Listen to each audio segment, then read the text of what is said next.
بسم الله الرحمن الرحيم bayit yi mu wax ne am na ñoo xam ne ay mutasawifoon lañ de wala dañoo jàpp ne ay mutasawifoon lañ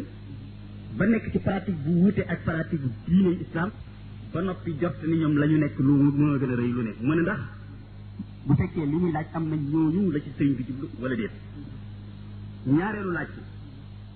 mu nekk na nekk xalaaj ak Ibnul Arabi comme di ngeen ko xamee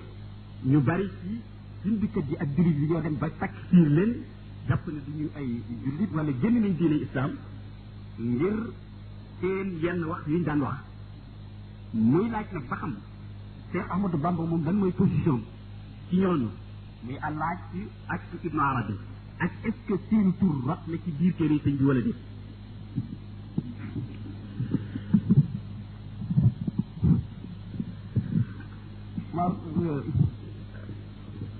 baax na laaj bi ñu génne moom yaakaar naa ne leer na ndax xam ngeen ne sax alquran Seydina Ousmane bu muy commission bindul alquran ba mu mag mu ne yeneen téere yi ci desoon yëpp tey ci nekk yu ñu jëlee woon ci yonent bi nag nañ ko taal wala ñu suul ko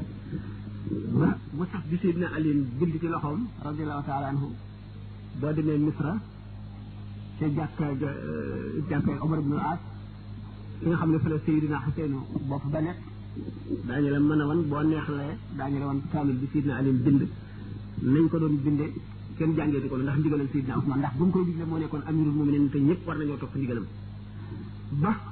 ci fiq fuqahaa yi boo dee jàngee limaam Ibnu Mas'ud mi nga xam ne ci saxaaba yi la bokkoon ci saxaaba yu mag yi ni muy jàngee alquran ku koy jànge ku topp ci moom sa julli du wér te mu ne alquran la fa iza qudiyat salaat famdu fil ardi wala mu fantashiru fil ardi nga xam ne kon njiit moom ci lislaam lu war la lu mun la ñàkk mukk ci baatin ak ci zahir léegi laaj bi bu njëkk bi mooy moo di tasawuf ndax am na ñoo xam ne seen tasawuf génn na sayaatul islamiyya ak su fekkee am na ndax ñooñu la ci sëñ bi ci bayit woo wala de ni ko sëñ Xaadim waxee léegi dafa am ñuy wax ak tasawuf sunniyu tasawuf bi nga xam ne ñoom moom la ñu jàpp ne moo dëppoo sunna Yonent bi sallallahu alayhi wa sallam booba biñ koy wax ñu ngi bàyyee xel ci ñenn nit ñoo xam ne dañoo wax ne ci tasawuf la ñu dugg ci lañ nekk te la ñu tuddee tasawuf du tasawuf li tax moom bu ñu nee tasawuf rek yem ci duñ tuddee ak tasawufu sunni yu ndax tasawuf bi wér ci ñun mooy ba ñooñu tuddee ak tasawufu sunni yu bi ci des ñaari xaaj la ñoo xam ne sax lislaam ci boppam dàq na seenu nekk ci lislaam ak ci ñoo xam ne ba tey ay jullit lañ leen di jàppe waaye mu baddauna lañu dañu leen di def ñu tabdi maanaam ñoo xam ne dañoo nekk ci bidaa tasawuf bi nga xam ne nag mooy tasawuf bu wér bi boo jàngee Masaalikul Jinaan Sëñ Tuubaa joxe na taarif yi nga xam ne mooy yu wér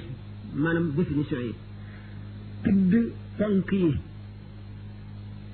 moom lay wax ne ama tasawuf fa fardu ayni lada al-Ghazali biduni mayni arkaanuhu naarif minha sab'a sumtan wa juu'an wa ijtinaab al-bid'a wa tawbatan wa saharan wa uzla thumma istiqaamatan fa ni'mat xusla ba ne wa zaada cheikhuna al-Yadaali saaminan taqwa al-ilaahi zaahiran wa baatinan tasawuf boobu benn ponk bu ci nekk ci alquran lañ ko tuddee mu ñëwit ci xadis nga xam ne loolu moom doomu aadama yi jëfandikoo nañ ko tasawuf nag ñaari xaaj la dañ ne tasawuf du théorie rek pratique la ñu ne ñoom asxaabu afaalin la arbaabu aqwaalin lañu ñi nga xamee ne doomu aadama yi noonu lañ wuutee ay am zija ak i azwaaq ak ijtihaad noonu lañ ëpp gën a dëgëralanteeg ngëm noonu la seen basira ëppante kenn ku nekk da nga am sa tajriba ci kaw ñu bokk lu ñuy jëfe ba noppi nag kenn ku ne la ngay yëg nga bind ko li ngay yëg nag ci la amee ñoo xam ne ñii yëg nañu yëgiinu yàlla yëgiin woo xam ne dem nañu ba àgg foo xam ne lëm na seen xel li ñu yëg ëpp na leen doole ba attanatuñ ko ñu